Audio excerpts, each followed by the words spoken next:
Bienvenidos, seguimos estudiando el libro de Romanos. Hoy nos toca estudiar el tercer capítulo. Mi nombre es Priscila Arnés y te invito a que te quedes conmigo estudiando el nuevo capítulo llamado La condición humana.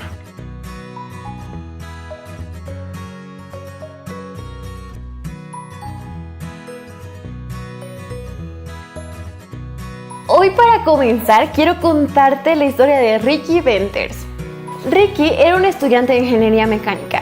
Él estaba yendo de la universidad a la casa de su novia a celebrar las vísperas de Año Nuevo.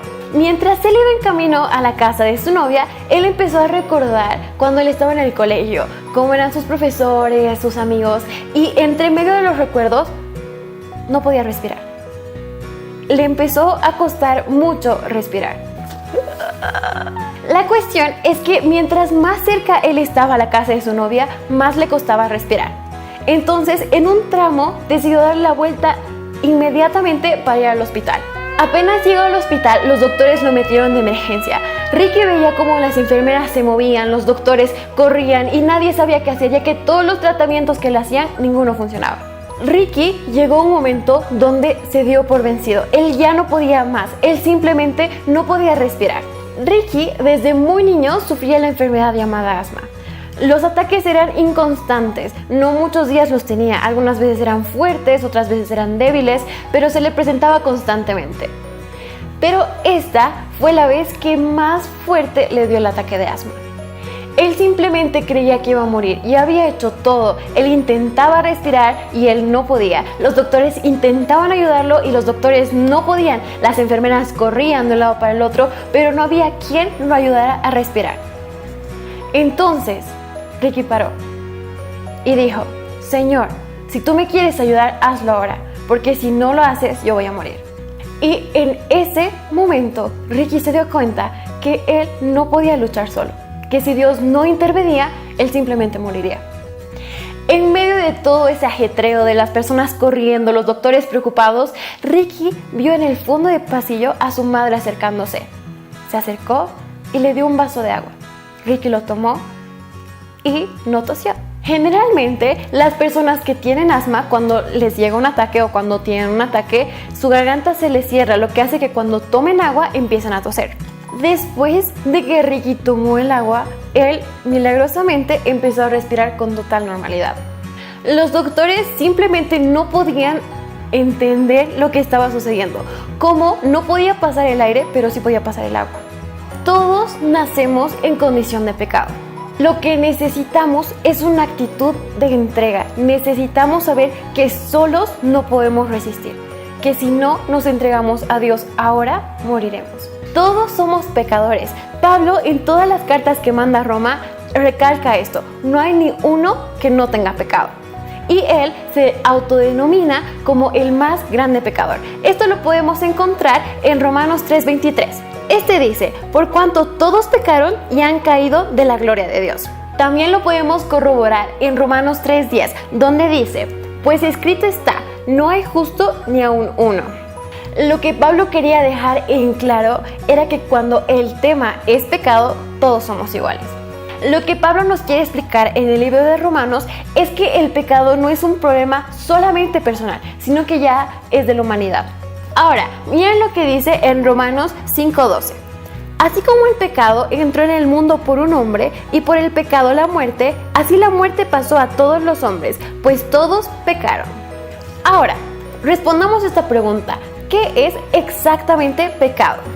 Si el pecado, según Pablo, funciona como una enfermedad genética, tenemos que saber qué es exactamente el pecado. Veamos lo que dice Juan. En 1 Juan 3:4 dice: todo el que comete pecado quebranta la ley, pues el pecado es la transgresión de la ley. Pero, ¿qué ley es esta? La ley a la que se refiere Juan son los 10 mandamientos. Estos 10 mandamientos nos demuestran el carácter de Dios, pero no solamente esto, sino que nos sirven como una valla de protección para nuestra salvación. Si conocemos la voluntad de Dios, reconocemos la voluntad que Él tiene para nosotros. Pero si andamos en oposición a sus caminos, quedamos privados de la gloria de Dios. Y ser privados de la gloria de Dios es fatal, es totalmente terrible. Ahora, tú me puedes preguntar, Prisi, o sea, ¿me estás diciendo que todos somos pecadores y luego me estás diciendo que no tenemos que pecar? Entonces, ¿dónde entra nuestra salvación?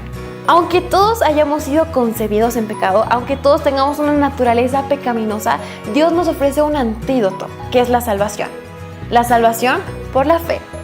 Esto lo podemos ratificar en Efesios 2:8, que dice: porque por la gracia habéis sido salvos por la fe, y esto no proviene de vosotros, sino que es un don de Dios. Tú me puedes decir ahora, ¿qué culpa tengo yo de haber nacido en un mundo lleno de pecado? Pues de la misma manera en que tú naciste en un mundo de pecado, Dios te da la gracia que es totalmente gratuita para que tú puedas ser salvo. Lo único que tienes que hacer es aceptarla. Sola fide. Sola fide es un término que Martín Lutero utilizaba para hacer despertar a todos los cristianos de su época, para decirles que solamente por la fe eran salvos, y no por las obras como el mundo cristiano de su tiempo pensaba. Esto me hace pensar un poco. Nadie fue tan malo como para no merecer la gracia de Dios, pero nadie fue tan bueno como para merecerla por sus propias obras. Sí, es totalmente verdad, el pecado entró al mundo, pero Dios te da la gracia que es totalmente gratuita. Pero tú tienes que seguir los siguientes pasos para alcanzar su perdón. El primer paso es ser consciente de que tú eres un pecador. Acepta tu condición como pecador. En Alcohólicos Anónimos, el primer paso es reconocer que tú eres un alcohólico. En la cuestión del pecado, el primer paso es lo mismo. Reconoce que tú eres pecador. Segundo paso, no juzgues a los demás. Pablo ya nos los dijo, el pecado es un problema de la humanidad.